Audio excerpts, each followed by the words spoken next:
So this is a relatively simple beginner's woodworking project, a daughter and father project, making a wooden sign for the outside of my neighbour's house.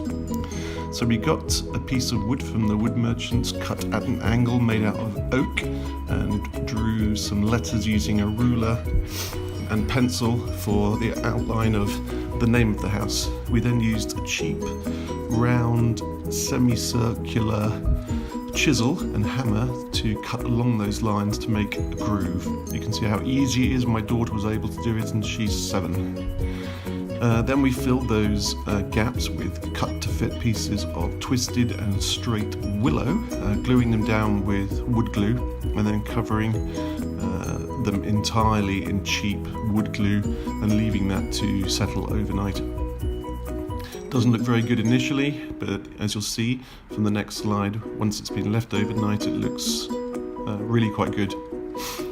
Now, as it is, this particular sign's not going to last very long in the UK over winter outside. So the first thing we needed to do was to cover it in 3 layers of a particularly strong exterior lacquer or varnish. As you can see, that makes it quite hard to read the letters and differentiate them from the block of oak. So what I then did was to use some sanding paper and take about 1 mil off the willow only.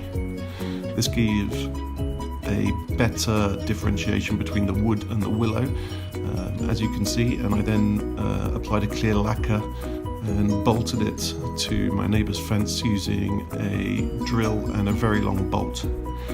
My neighbour has horses and dogs, and so as a result there was quite a long piece of bolt sticking out the back, and I just used an angle grinder to cut that short so that none of the animals could catch their coats on it.